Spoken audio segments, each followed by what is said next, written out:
elected state superintendent takes the oath of office in our beautiful Thurman Haynes Gymnasium.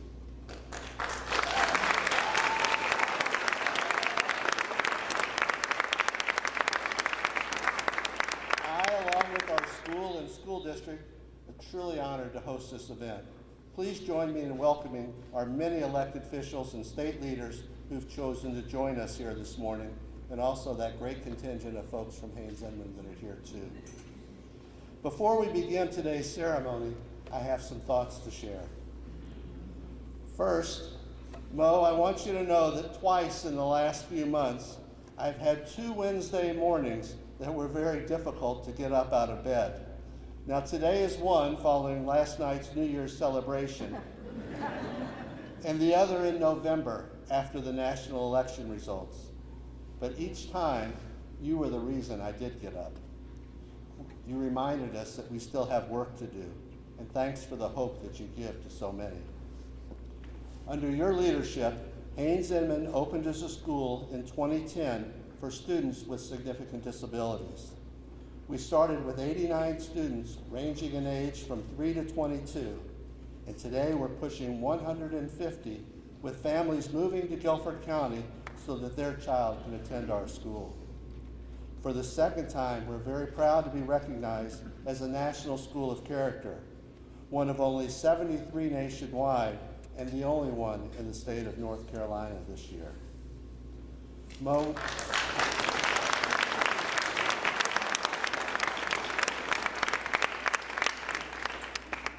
we know you're driven by the conviction that every child deserves the opportunity to succeed. The opening of our school allowed even our most fragile children access to high-quality care and teaching. And the character traits that we see in our students, hope, patience, dignity, happiness, strength, perseverance, respect, and compassion, reminds us that each of our students comes to us just as they should, perfect. More importantly, we all have gifts and talents that need to be shared and appreciated. At Haynes-Edmond, we learn from you the importance of relationships and the need for all students to have trusted, caring adults in their lives. Under your leadership, Guilford County Schools showed gains in many areas, including academic achievement, increases in graduation rates, character development, and service learning. In fact, GCS was named a National District of Character in 2012. Now, while our district received many accolades with you in charge, what most of us remember is how people, students, staff, and families were treated. You brought people together, seeing the good in each of us. We appreciated your kindness, patience, and integrity as you set clear direction for us to follow. During difficult times, you stood tall, often shouldering the blame even when you didn't need to do so. And in good times, you were quick to give credit to others. Thank you. Our state is fortunate to have you leading our schools. Now, while I am honored to welcome you here today, and most of the Karp family is here in person, I'm positive that my wife and your confidant and good friend Nora would have been your first choice. Well, I'm sure she's here today in spirit.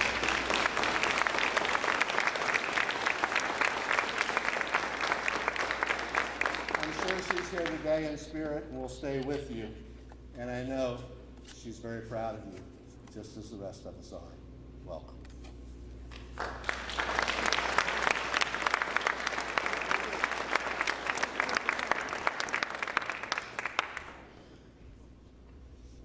Good morning. Good morning. It was nearly 20 years ago, Mo, believe it or not, that we first made acquaintance, and you as the superintendent, myself on the Board of Education. I see our board chair at the time, Alan Duncan, is here. And I want to also acknowledge all the other educators who are here, and thank you all for your service, Dr. Contreras and others who are here. And as I look back now on the time that we first met, and now serving in the State House, I recognize that those were the good days when we were here in Guilford County. Being in Raleigh, being a particularly being in the minority party, is a little rough right now, but we'll make our way through.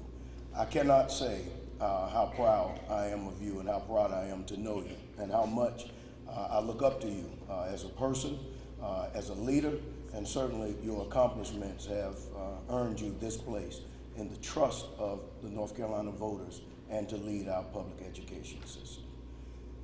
In honor of the fact that there are others here of other faiths, I want to ask that we first pause for a moment of reflection, and then I will lead a prayer of my faith, the Christian faith. But in respect and acknowledgement of all other faiths, would we please just pause for a moment of reflection?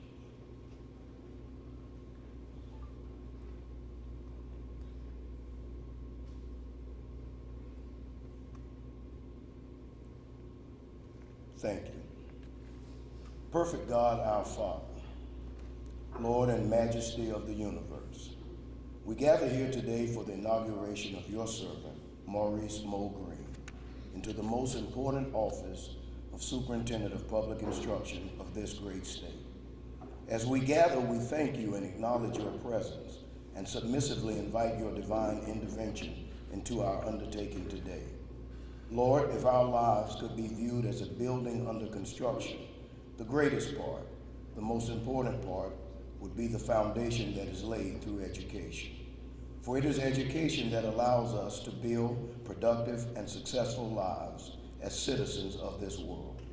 We stand here today under your direction to install a man, a good man, a competent man, a caring man, to play a lead part in making sure that a firm foundation can be laid for each of the hundreds of thousands of students enrolled in North Carolina schools.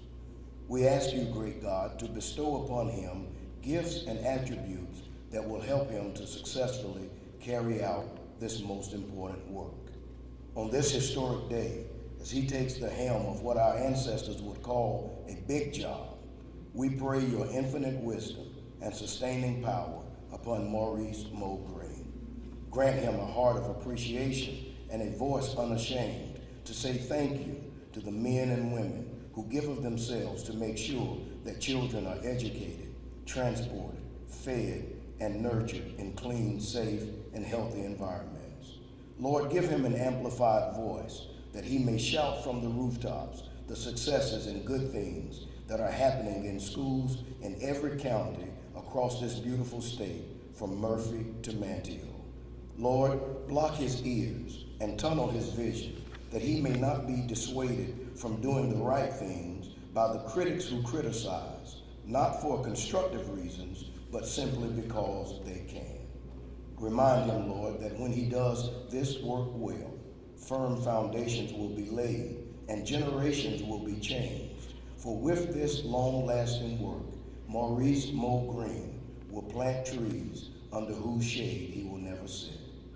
And Lord, on the rough days, and there will be rough days, provide him with the wherewithal to remember to draw his strength from his connection to you.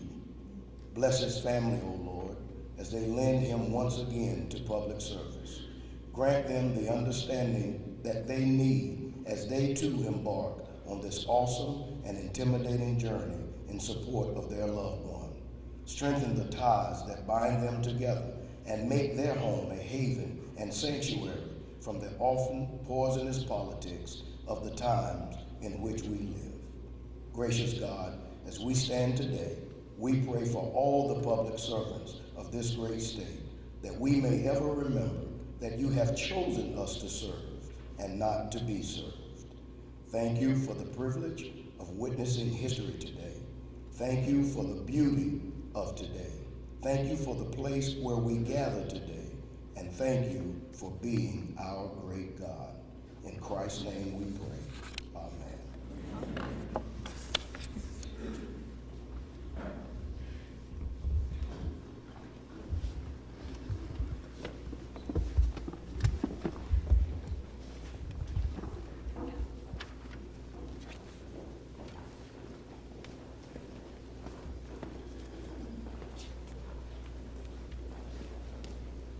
Would you please join me in rising as Weaver Academy senior Layla Watson leads us in the Pledge of Allegiance? And please remain standing as the talented students from Weaver Academy perform the national anthem, followed by one special performance piece.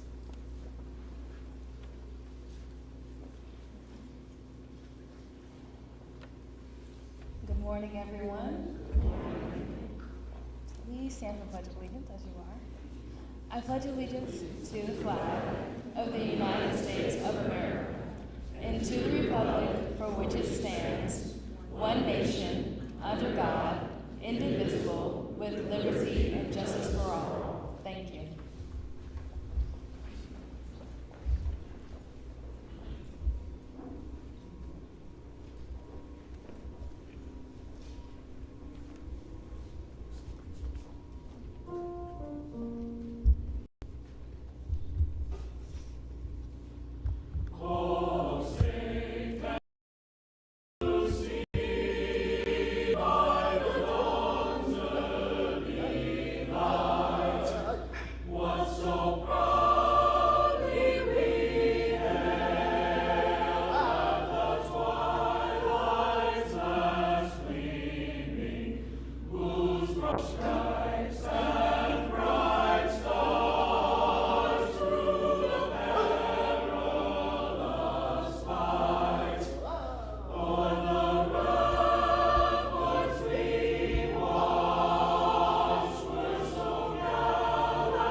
On behalf of the Weaver Academy Chorale, I would like to thank you for allowing us to be here and share our music with you today. The state motto of Kansas is Ad Astra per Aspera. This inspires us to overcome our adversities, leave our cares behind, and move onward and upward toward the stars.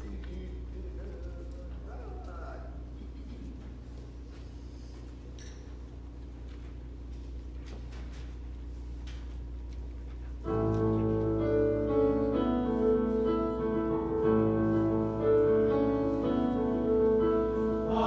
astra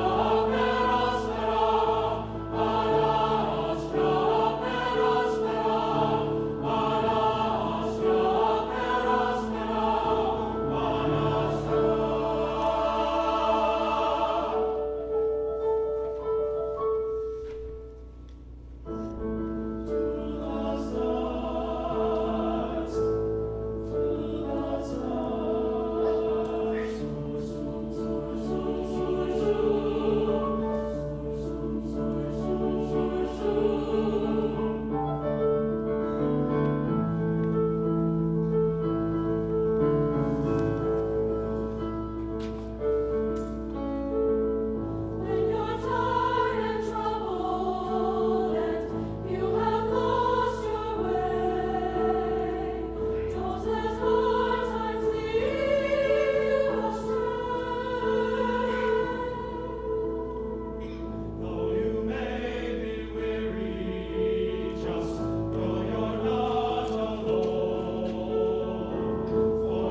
morning. What an exciting day this is. Special day this is. And what a special place this ceremony is being held in. This school, Haynes Inman, is special for a lot of reasons. The students who are here are exceptional children, and they're called exceptional for good reason. Kevin's already told us exactly why. And I think you can understand with principals like Kevin Carr under Mo's leadership, and board members like Reverend Quick, now State Representative Quick, and to me, my friend Amos. It was wonderful leadership on this board. There are a number of board members, both past and present, who are here today. I'm not going to ask them to stand up, but it is a testimony to the leadership of Mo Green that so many of our leaders in the education field are here and want to be here today, including our past superintendents and other people from around the state who are so heavily involved in education.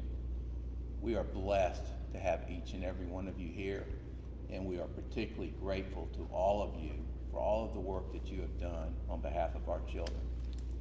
We cannot thank you enough, and I thank all the educators in the room for all that you have done and what you continue to do. Mo brings some unique attributes to this job that he has honed over a lifetime. Many of you know his life story, but just to fill in the gaps quickly. Mo graduated from Duke Undergraduate School, where he met his wonderful wife, Stephanie, who's the real star of the show, but we'll save that for a different ceremony. He then graduated from Duke Law School, and he's encountered over the way a number of people that he would consider his mentors. And one of the first ones, maybe the first one, was he clerked for Judge N. Carlton Tilley, often called Woody, by those who know him well. Judge Tilley is a mentor for Mo, and he has long said that, and he has long said what an influence he had on his life. After he concluded his clerkships, he became a partner in what is now one of the largest law firms in this country.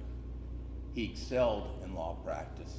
He was excellent at it, and who's surprised? After he left the law firm for a unique opportunity of public service, he went to Charlotte-Mecklenburg Schools and became first their chief legal officer and ultimately the deputy superintendent of schools. There he ran in what was the largest school system in the state at that time. He headed up management of the operations of that school system. He knows how to manage school systems. He learned from the bottom to the top. He knows how to do it. Then he became superintendent of schools in Guilford County. We were blessed. He gave tremendous leadership. He did it with caring and with deep thought. There's an old saying in the education world that the students don't care what you know till they know that you care. And in this county, people knew the superintendent cared. And that makes all the difference. It makes all the difference. Mo had a tremendous impact here. One of the many things that he did was oversee the building of this building and the operation of the school. Kevin didn't say this, but during those 15 years, he has been the only principal in this school. And Kevin, although you thought Nora wasn't here, she was with you. And we are all bound in this county and in this state to serve our students in the best possible way, and that is the driving mantra for Mo Green, and it has been throughout his career in education. Now, after superintendent of schools in Guilford County, Mo became the executive director of the Z. Smith Reynolds Foundation, where he did an excellent job. And for any of those who think that that meant he left education, that's not right. Z. Smith Reynolds Foundation is heavily involved in education around our state, statewide, And Mo Green was very much involved in initiatives around the state, as was the foundation. So he has a perspective from large districts to rural districts, where Z. Smith Reynolds does a lot of its work, to how to manage large operations in education. And managing a large operation in education is not the same thing as managing a large business operation. They have similarities, but there are distinct differences. Your clientele are 1.4 million students in this case. That's your ultimate clientele. That's a little different than most business operations. Mo understands that, and that's a really critical piece of knowledge for all of us. So after his service in 2023 to the Z. Smith Reynolds Foundation, I think Mo was under the foolish thought that he had retired in some way to perhaps write a book or some such other foolishness. And he served all of these roles with distinction, skill, and a well-developed sense of great judgment. That didn't go unnoticed, not surprisingly. So he was persuaded to run for state superintendent of public instruction, thankfully. And this is where I would say, for Reverend Quick, God had a different plan, and we're all grateful for it. Why is this an exciting day for the state of North Carolina? There's several reasons. Mo is an exceptional leader for our public schools who believes, yes, believes, in the promise of our public schools, a sound basic education for every student, for every student. Mo believes in the ability of our children to succeed. He believes in the ability of all of our children to succeed. Mo does not just believe in educators. You will hear him say often, he reveres them. His mother was a teacher, and her example resonates with Mo in everything that he does. Governor Cooper used to often say, somewhat kiddingly and somewhat seriously, that his mother was the greatest teacher in North Carolina. And why wouldn't he say that? And Mo's all right with that, because his mother was the greatest teacher in Georgia.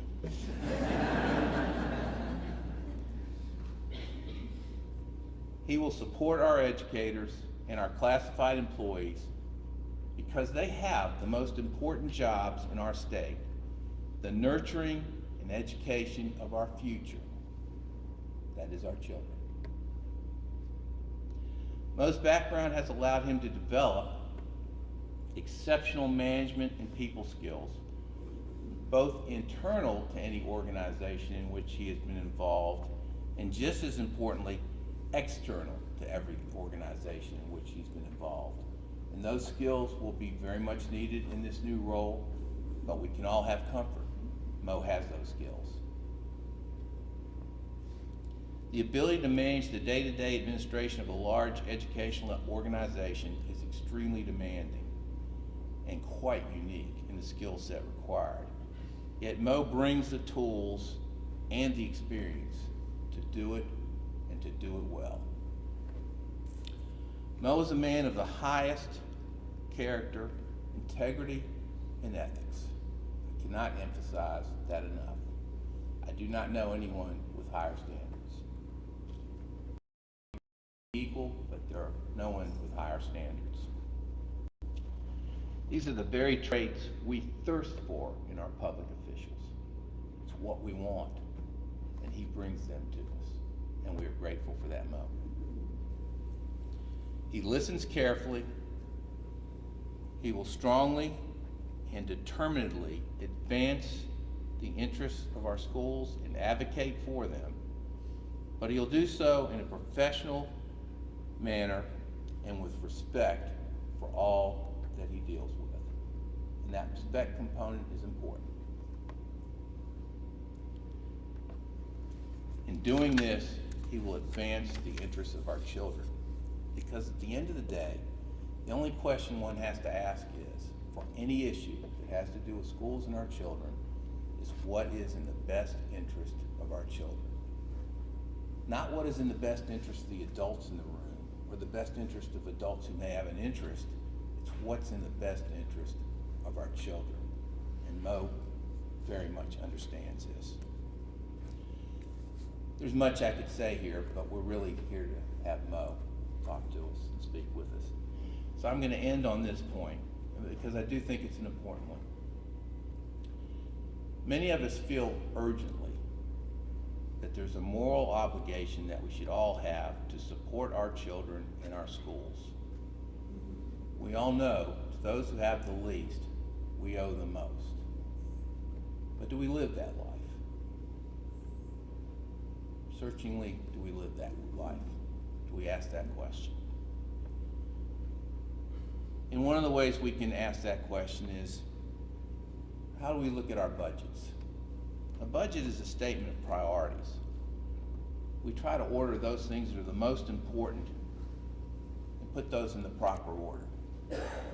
And while we searchingly think about what's in the best interest of children, I want us to searchingly think about what's in the best priority order for our children. How do we state our priority order? And where do we put our children in that scope? There's some people who don't believe to the same degree that other people believe in the moral obligation, in fact, the moral imperative, that we should put our children first and that we should focus on properly funding, properly supporting our schools. Those are not bad people. They're people who just have different priorities. Many are focused on concerns about the economic development of our state, and that's appropriate. But there's ways that we can come together here. And the ways that we can come together is, if you support the economic development of our state, then you need to support public education just as fervently as those who believe there's a moral imperative. Because our future generations of workforce will be coming from our schools. And we cannot succeed either with our schools or with our economic development if we don't marry those two things and become a force, a strong force of one. Mo Green knows this. Mo Green understands this. He knows this dynamic. And that's the type of leadership that he will provide and that we desperately need in this state in a way that's done calmly, professionally, with the facts, and with a high standard of ethics to make our state both educationally first and as a result economically all that it can be. And I am so thrilled that you will soon, in a few moments, be in this role. And thank you for the blessing of being able to speak today. Say many things that I believe. Thank you.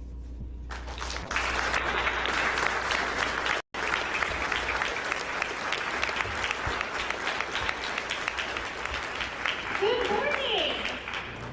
Happy New Year. New year, new superintendent. Did y'all get a lot of new things this past week? Yes? It's all new. There's something special about new, right? It's exciting. It's great possibilities. There's a few fears. There's opportunities. There's legacy that comes with things that are new. This building used to be new, right? 15 years ago. New things bring legacy, which is really exciting, and that's what we're celebrating today. I know a lot about new.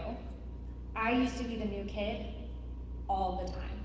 I had 4 different schools in 5 years in High Point. 4 schools in 5 years. Each move was a marker of a struggle for our family to make it financially, and our family struggling through divorce. And I learned a lot about hope and hardship in those new times. And even though I was always new to a school, there were some things that were always consistent, okay? Number 1, I had amazing teachers who cared greatly about me. Number 2, music class was awesome in every school. Number 3, every school's art room smells like tempera paint. I cannot explain that, but it's true, they all smell the same. And every year at every school, there was a holiday canned food drive. Every year. I was 8 years old in 3rd grade, and I watched my classmates lug in these bags of donations of canned goods, and my stomach was in knots. I knew I couldn't bring in any food, and I also knew where that food was probably going. It was going to families like mine. One morning, fighting back tears, I walked up to my teacher and I apologized because I couldn't contribute. I couldn't take food from my spares pantry just so we could win a popcorn party. Like, I couldn't do that, you know? And I still kind of felt like I was letting everybody down. And she looked at me and she said, Leah, you're not letting anybody down. She turned my shame into purpose. She said, Leah, you're so good at math. Leah, you are so good at math. Will you tally all of our cans for me? Will you help me with that? She turned my shame into purpose. And so while I was sitting there tallying, which by the way, I still love tallying to this day, thanks to this great teacher. While I was tallying these cans, a kid comes in. His name was Sam. Sam was great. He comes in with the most culinary, delicious delicacy that anybody could ever have in the world. 2 boxes of powdered mashed potatoes. There is nothing better. Okay, they're still slap, I'm not gonna lie to you. And I couldn't help myself. I said out loud, oh, I hope I get those mashed potatoes. It's kind of funny, but the day that the drive was over, my mom was picking us up from school so she could pick up our boxes, and my teacher pulled me aside and she said, hey, Leah, thank you for your tallying work. I made sure you got those mashed potatoes. She heard my whispered dream, this tiny little like, oh, those mashed potatoes. I know it sounds so small, but that moment taught me this huge feeling of this power that educators have, right? They take dreams and they turn them into realities, even if they're tiny, even if it's about food that some people argue is not good. And it's one of the reasons why I wanted to be a teacher. Years later, I was new again. I was a new teacher in Guilford County Schools, and I had a new superintendent, and his name was Maurice. And something about having Superintendent Green as your superintendent was he sent out the most heartfelt emails. You did. You sent out lovely emails, and I actually looked through a bunch of them, and I will be quoting them today. So look out. They were always encouraging, and you always made us feel like our work was the most important work. And one email that you shared really hit to this mashed potato story so perfectly. You said, it's remarkable to know that our students' dreams become your dreams. As educators and support staff, you work your hardest to turn these dreams into reality. Those words hit me so deeply because I've lived both sides of that as a student whose teachers had turned my dreams, multiple dreams, into reality, but also as a teacher struggling to help find out what the dreams are and how can I make them come true for my precious high school students. Superintendent Green, he understood then, and I know he does now, that education and the public school experience is more about the lessons that we learn about math and English and science. It's about building humanity. It's about building character. It's about building people. Oftentimes people ask me what I teach, and people will say like, oh, I was a high school teacher. Like, I taught people. I taught kids how to become people. And Superintendent Green completely understands that. He recognized that everyone in the school, not just the teachers, but all the staff, custodians, school nutrition professionals, our bus drivers, we are all working towards our students' dreams. In his words, he said that we serve as wonderful role models, not just for our students, but for our community as well. He thanked us. He said, you are standing up for our young people and for our public schools. He understands that advocacy for education is advocacy for students' dreams. And that's what this new role is all about for him. This is his opportunity to advocate for the dreams of the 1.5 million public school students in North Carolina, that each carries their own whisper dreams, just like I did very recently when I was in elementary school. Statistically, that little girl who was counting canned goods probably wasn't supposed to become the North Carolina Teacher of the Year in 2022, but she did, because public school educators saw past my empty belly and my dirty clothes, and they saw my potential. But my story isn't super unique. It's multiplied in classrooms across our state where students full of promise need excellent educators to help them actualize their dreams. And Maurice Green not only understood this, he championed it when he was in Guilford County Schools. He sent this email. He says, "We have more successes than challenges. We should celebrate our great successes because we have so many of them." He acknowledged that transformative power of educators who go beyond circumstances to potential. He knew then that when a bus driver notices a student with an empty backpack, or a cafeteria worker notices a student who might be hungry, or when a teacher hears a whispered wish, those moments matter. Every time an educator sees past those circumstances to recognize potential, they make their dream their own. And then we create another new story of possibility. And you live that truth as our superintendent. So 1 year, as a new school year, the school year was starting, and you sent this email. You said, "As we focus again on new possibilities, let's stay true to our vision of excellence of academic character in all that we do. Thanks to each of you, more successes than challenges. So let the first day of school celebrations begin. The possibilities are truly limitless." Superintendent Green, to you today, I say to you, the possibilities are truly limitless. Today is that new day. But doing that requires more than words. It requires commitment, leadership, and a sacred trust. And that trust is why we're here today. We're here to do a tradition that dates back to 1889, when Governor Daniel Fowle first signed the oath book. Okay, are y'all ready for a history lesson? I have no idea. This is so good. Okay. So, for the last literally 136 years, there is a handwritten book in North Carolina where every member of the council of state signs their oath with their pen, not even a computer, okay? And literally, someone from the Secretary of State's office is here in this room. I shook his hand, he's very cool, with the handwritten oath. And we're going to sign our new superintendent into history today. A history of 140 years of people who have committed their lives to public service. Today, your name is being written in history of North Carolina. It's very exciting.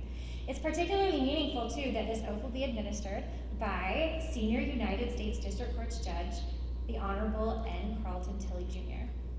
Judge Tilley's dedication to public service mirrors the commitment we see in education. After graduating from Wake Forest University and its law, he served as an assistant United States attorney and then United States attorney for the Middle District of North Carolina. In 1988, President Ronald Reagan nominated him to the seat on the United States District Court for the Middle District of North Carolina, where he would later serve as the chief judge, y'all, from 1999 to 2006.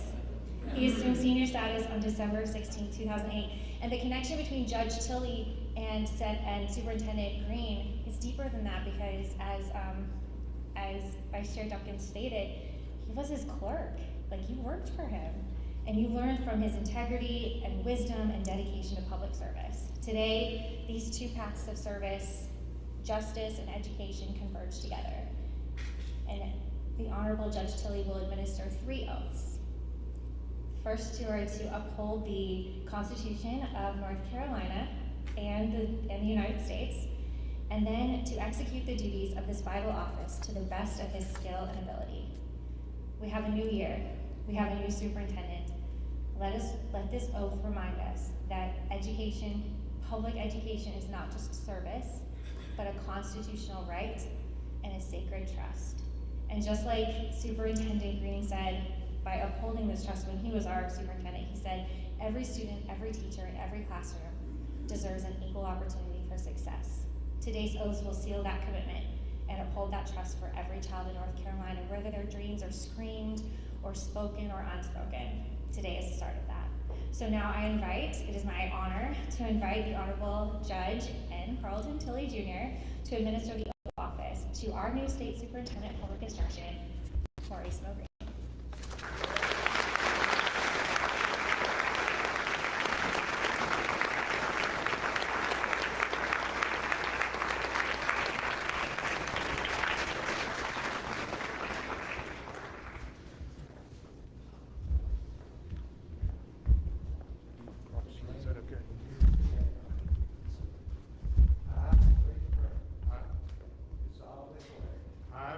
Green, do solemnly swear that I will support and maintain that I will support and maintain the Constitution and laws the Constitution and laws of the United States, of the United States the Constitution and laws and the Constitution and laws of North Carolina, of North Carolina, not inconsistent therewith, not inconsistent therewith, and that I will faithfully discharge and that I will faithfully discharge the duties of my office the duties of my office as Superintendent of Public Instruction. as Superintendent of Public Instruction. So help me God. So help me God.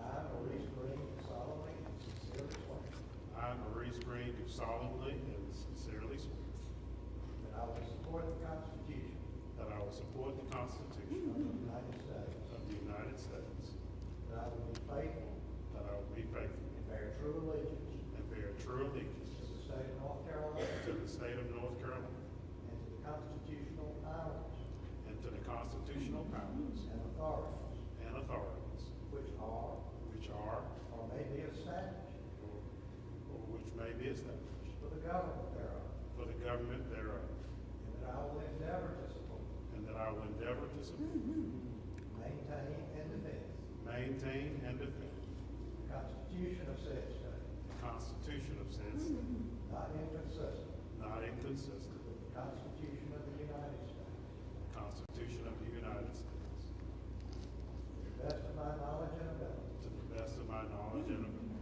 so help me God. So help me God.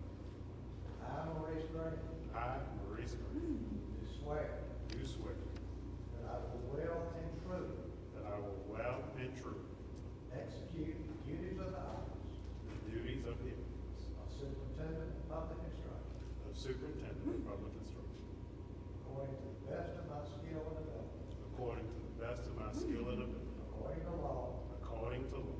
so help me God. So help me God. Congratulations, Mr. Superintendent.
Thank you, and good morning. Our boundless appreciation of our bold aspiration for and our unwavering assurance to public education. First, our boundless appreciation. In 1983, I had the great good fortune of being the assistant editor of my public high school's yearbook, and the honor of being selected to be the editor-in-chief for the next edition of that 312-page annual publication. The yearbook editor was Trudy Norris, a wonderful English teacher who would pour her soul into the publications of those yearbooks. She would spend countless hours, nights, weekends, leading, guiding, cajoling, and working alongside a group of high school students to produce those major publications. She wrote in my 1983 yearbook, Maurice, she did not call me Mo, when you become president, and she meant of the United States, I want a high-paying job that requires little or no responsibility. Vice President, maybe. The first woman vice president, I like the sound of it. In the meantime, let's put out the best annual the United States of America has ever seen, with Larry and Bruce on our side, and they both are. Who can stop us? Love you, Trudy Norris.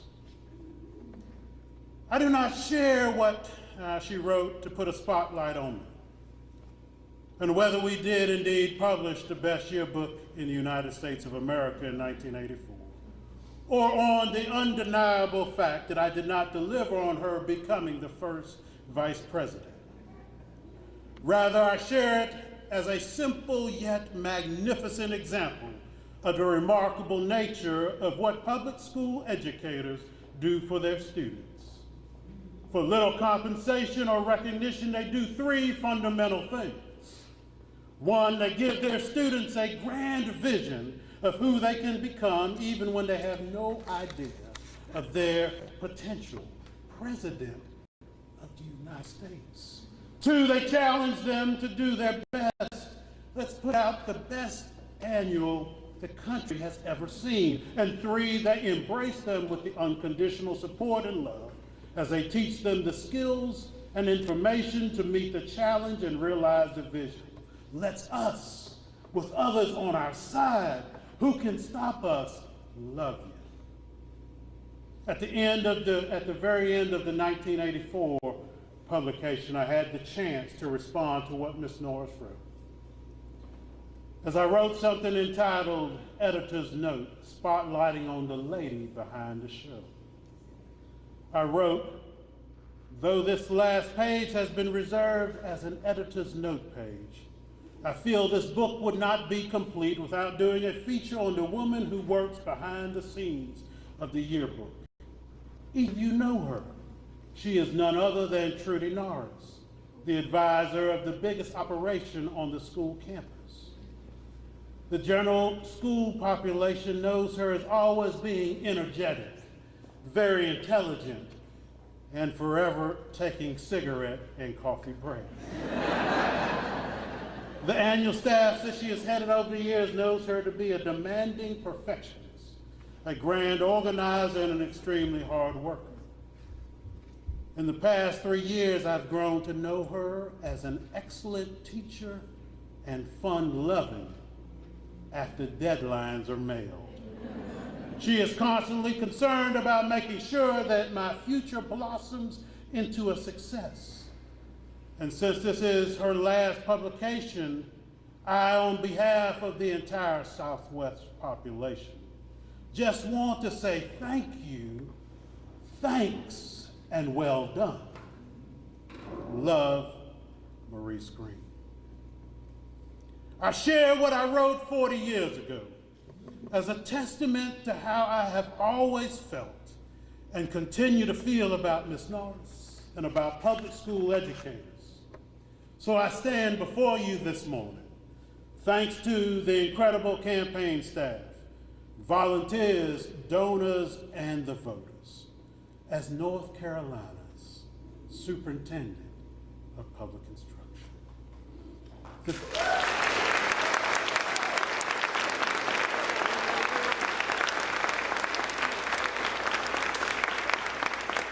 This position is the Chief Administrator and Advocate for public schools in North Carolina.